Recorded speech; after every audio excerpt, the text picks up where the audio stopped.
Selamat siang Ibu Maya dan teman-teman semuanya. Perkenalkan kami dari kelompok 2 yang beranggotakan Metania Elisir Siswandoko, NIM 043, saya Agustino Henifergian, NIM 115, Yuliana Ika Pratiwi, NIM 181, dan Linda Krismantari, NIM 187. Di sini kami akan membahas tentang teori perkembangan kognitif dan bahasa menurut Vygotsky.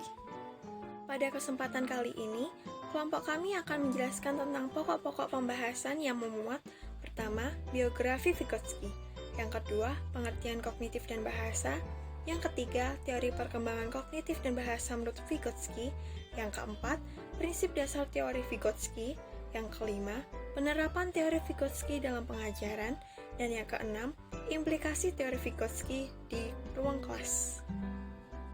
Di sini, saya akan menjelaskan biografi singkat tentang Vygotsky. Vygotsky memiliki nama Lev Semenovich Vygotsky. Beliau lahir pada tanggal 5 November 1896 Masehi di Rusia dan meninggal pada tahun 1934 di usia 37 tahun. Pada 6 Januari 1924, Vygotsky melakukan perjalanan ke Leningrad untuk memberikan kuliah terbuka tentang psikologi kesadaran. Karena kejernihan dan kecemerlangannya yang membawakan kuliah, menggugah kesadaran para psikolog muda yang mendengarnya. Salah satu psikolog muda A.R. Luria menawarinya sebuah posisi dosen di Institut Psikologi Moskow yang kemudian segera diterimanya. Setelah kita membahas mengenai pokok pembahasan dan juga biografi dari Vygotsky, selanjutnya kita akan membahas mengenai kognitif dan bahasa secara umum. Kognitif yang berarti knowing atau mengetahui adalah bagaimana memperoleh, menyusun, dan menggunakan suatu pengetahuan. Sedangkan bahasa, menurut Vygotsky, bahasa digunakan untuk mengelola perilaku, merencanakan, mengingat, dan juga untuk memecahkan suatu masalah. Setelah itu, kita akan membahas mengenai teori perkembangan kognitif dan bahasa menurut Vygotsky. Jadi di sini, menurut Vygotsky, kognitif anak-anak tidak hanya tumbuh dari suatu objek saja, tetapi juga dapat tumbuh dari interaksi orang dewasa atau teman sebayanya. Contohnya saja, jika anak-anak tersebut sedang berinteraksi dengan orang dewasa, maka secara tidak langsung anak tersebut akan memperoleh suatu pengetahuan baru dari orang tersebut. Dan juga jika seseorang atau anak tidak mau atau tidak ingin berinteraksi dengan orang lain, maka akan menghambat perkembangan kognitif dan bahasa dari anak tersebut. Nah, di sini ada bahasa. Bahasa digunakan sebagai alat komunikasi yang digunakan untuk berinteraksi dengan orang-orang di lingkungannya. Selain itu, bahasa juga dapat mengkomunikasikan permasalahan-permasalahan yang sedang dihadapi anak tersebut kepada orang lain. Jadi, kemampuan tersebut dapat menyelesaikan suatu masalah yang dihadapi dengan adanya bahasa. Dari teori perkembangan kognitif dan bahasa menurut Vygotsky, ada 3 konsep yang dipaparkan oleh Vygotsky. Yang pertama adalah konsep zona perkembangan proksimal atau ZPD. Yang kedua ada konsep scaffolding. Yang ketiga ada bahasa dan pemikiran. Nah, saya akan menjelaskan satu persatu. Yang pertama adalah konsep zona perkembangan proksimal atau ZPD. Dalam istilah ini, ZPD adalah serangkaian tugas yang terlalu sulit dikuasai anak, tetapi dapat dipelajari dari bantuan orang dewasa.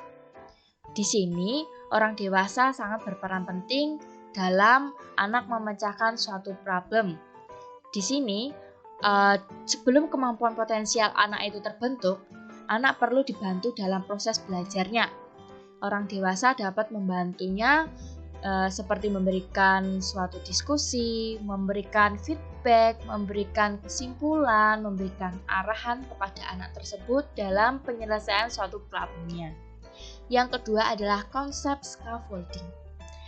Scaffolding yakni bantuan sementara yang diberikan oleh orang tua, oleh guru, oleh orang yang lebih tua kepada anak tersebut. Misalnya, metode pembelajaran scaffolding yang diterapkan di kelas. Kemudian, untuk anak usia dini itu seperti penerapan scaffolding dalam membantu anak dalam keterampilan menulis, kemudian menggambar, membaca, dan lain sebagainya. Yang ketiga, ada bahasa dan pemikiran. Vygotsky berpandangan bahwa anak-anak menggunakan bahasa bukan hanya sebagai komunikasi sosial atau interaksi sosial atau alat komunikasi saja, tetapi juga dapat merencanakan, memonitor perilaku dengan caranya mereka sendiri. Nah, kemudian ada prinsip dasar teori Vygotsky. Vygotsky mengatakan bahwa jalan pikiran seseorang harus mengerti dari latar sosial budaya dan sejarahnya. Artinya, untuk memahami pikiran seseorang bukan dengan cara menelusuri apa yang ada di balik otaknya dan pada kedalaman jiwanya, melainkan dari asal-usul tindakan sadarnya dan dari interaksi sosial yang dilatari oleh sejarah hidupnya. Nah, Vygotsky membuat kerangka dasar yang menjadi prinsip dalam memahami aspek psikologis pendidikan anak. Nah, prinsip yang dimaksud adalah anak membangun berbagai pengetahuan dan perkembangan kognitif tidak dapat dipisahkan dari konteks sosial. Yang pertama adalah anak membangun berbagai pengetahuan. Vygotsky meyakini bahwa anak-anak menyusun pengetahuan mereka sendiri secara aktif dan tidak secara pasif menghasilkan berbagai pengetahuan tersebut. Nah, menurut Vygotsky, susunan kognitif selalu melibatkan perantara lingkungan sosial yang dipengaruhi oleh pengalaman interaksi sosial pada masa yang lampau. Yang kedua adalah perkembangan kognitif tidak dapat dipisahkan dari konteks sosial. Nah, konteks sosial mempengaruhi cara belajar seseorang tentang sikap dan kepercayaan. Konteks sosial menghasilkan proses kognitif yang juga merupakan bagian dari proses perkembangan. Konteks sosial ini terdiri atas beberapa tingkat. Yang pertama ialah interaksi perantara, di mana setiap anak melakukan interaksi pada saat tertentu. Kedua, tindakan struktural yang mencakup struktur-struktur sosial yang berpengaruh pada anak-anak seperti keluarga dan sekolah. Dan yang ketiga adalah tingkatan sosial dan budaya secara umum yang mencakup ciri-ciri masyarakat seperti bahasa, sistem numerik, dan penggunaan teknologi. Selanjutnya, kita akan membahas mengenai penerapan teori Vygotsky dalam pengajaran. Teori pendidikan Vygotsky mempunyai dua implikasi utama, yaitu yang pertama, keinginan untuk menyusun rencana pembelajaran kerjasama di antara kelompok-kelompok anak yang mempunyai tingkat-tingkat kemampuan berbeda-beda. Pengajaran pribadi oleh teman yang lebih kompeten dapat berjalan efektif di dalam meningkatkan pertumbuhan dalam zona perkembangan proksimal. 2. Pendekatan Vygotsky terhadap pengajaran menekankan perencahan dengan anak yang mengambil makin banyak tanggung jawab untuk pembelajaran mereka sendiri. Misalnya dalam pengajaran timbal balik, guru memimpin kelompok-kelompok kecil anak untuk mengajukan pertanyaan tentang bahan pengajaran dan secara bertahap mengalihkan tanggung jawab untuk memimpin diskusi tersebut kepada anak.